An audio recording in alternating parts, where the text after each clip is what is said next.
3월부터 은행에서 돈 찾기 더 어려워진다. 미리 대비하세요. 얼마 전 한 지인이 이런 말씀을 하셨습니다. 은행에서 500만 원 이상을 인출하려는데 사용처를 묻더라고요. 내 돈인데 왜 이런 걸 확인하는지 모르겠어요. 그동안 은행에서는 큰 금액을 찾더라도 신분 확인 절차만 거치면 누구나 현금을 인출할 수 있었습니다. 하지만 이제부터는 500만 원 이상 현금을 찾을 때 사용처를 반드시 확인해야 하며 경우에 따라 인출이 제한될 수도 있습니다. 특히 60세 이상 고객의 경우 보이스피싱 피해 예방을 위해 더욱 강화된 검증 절차를 거쳐야 합니다. 이제는 내 돈을 찾을 때도 미리 준비가 필요한 시대가 되었습니다. 왜 이런 변화가 생겼을까요? 그리고 우리는 어떻게 대비해야 할까요? 1. 은행에서 내 돈을 쉽게 찾을 수 없는 이유. 최근 보이스피싱, 금융사기, 전화금융사기가 급증하면서 이를 예방하기 위한 규제가 강화되었습니다. 대표적인 보이스피싱 사례를 보면 정부 지원금을 받으려면 계좌 인증이 필요합니다. 라며 돈을 유도하는 경우, 자녀가 사고를 쳤으니 변호사 비용이 필요합니다. 라며 돈을 요구하는 경우, 은행에서 대출이 잘못 진행되었다. 라며 환불을 빙자해 송금을 유도하는 경우, 이처럼 사기 수법이 점점 정교해지고 있어 피해 예방이 절실한 상황입니다. 이에 따라 은행에서는 500만 원 이상 현금 인출 시 사용처를 확인하고 사기 의심 정황이 발견될 경우 인출을 제한하는 방식으로 고객 보호를 강화하고 있습니다. 2. 3월부터 바뀌는 은행 인출 규정. 무엇이 달라질까요? 첫째, 500만 원 이상 현금 인출 시 사용처 확인이 더욱 강화됩니다. 기존보다 더욱 상세한 문진이 필요하며 공과금 납부, 부동산 거래 등 정확한 사용처를 기재해야 합니다. 문진 과정에서 보이스피싱 가능성이 발견되면 인출이 제한될 수도 있습니다. 둘째, 60세 이상 고객은 더욱 철저한 검증 절차를 거쳐야 합니다. 고령층이 금융사기에 취약하다는 점을 고려해 추가적인 보안 절차가 적용됩니다. 보이스피싱 예방 문항이 추가되며 의심스러운 경우 추가 검증을 거쳐야 인출이 가능합니다. 셋째, 현재 KB국민은행이 먼저 시행하지만 다른 은행들도 유사한 방식으로 확대될 가능성이 높습니다.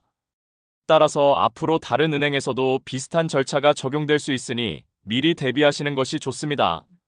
3. 내 돈을 찾는데 왜 이렇게 복잡해졌을까요? 일부 고객들께서는 내 돈을 찾는데 왜 사용처를 말해야 하느냐는 의문을 가지실 수도 있습니다. 하지만 이 제도는 단순히 불편을 주기 위한 것이 아니라 보이스피싱과 금융사기를 예방하기 위한 조치입니다. 금융사기의 피해 금액이 점점 증가하면서 은행에서도 단순한 신분 확인만으로는 이를 막기 어려운 상황입니다.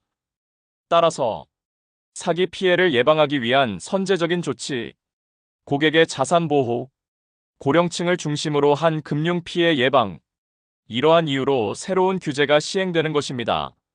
하지만 여전히 일부 불편함이 발생할 수 있습니다. 갑작스럽게 현금을 사용해야 하는 경우, 사용처를 말하기 어려운 개인적인 사정이 있는 경우, 고객이 불필요한 감시를 받는다고 느낄 가능성, 이러한 부분은 앞으로 보완이 필요할 것으로 보입니다. 4. 새로운 규정에 대비하는 방법. 이제부터는 현금을 많이 찾으실 때 은행의 문진 절차를 예상하고 대비하는 것이 중요합니다. 첫째, 대체 결제 수단을 활용하세요. 대규모 현금을 사용해야 한다면 계좌 이체나 카드 결제를 우선 고려하는 것이 좋습니다. 현금이 꼭 필요한 경우 사용 목적을 미리 정리하고 정당한 이유를 준비해 두는 것이 유리합니다. 둘째, 현금 인출 계획을 세우세요. 갑자기 돈이 필요할 때 당황하지 않도록 필요한 금액을 미리 나누어 출금하는 것도 방법입니다. 한 번에 500만 원 이상이 아니라 여러 번에 걸쳐 인출하면 절차를 줄일 수 있습니다. 셋째, 보이스피싱이 의심되는 경우 즉시 신고하세요. 정부 기관이나 은행을 사칭하는 전화를 받으셨다면 무조건 직접 확인 후 대응하는 것이 중요합니다. 5. 금융사고 발생 시 피해 보상을 받을 수 있을까요? 2025년 1월 1일부터는 금융사고 피해 보상 제도가 확대 적용됩니다. 기존에는 보이스피싱 피해자가 모든 책임을 져야 하는 경우가 많았지만 이제는 금융사도 일정 부분 책임을 부담하도록 제도가 개선됩니다.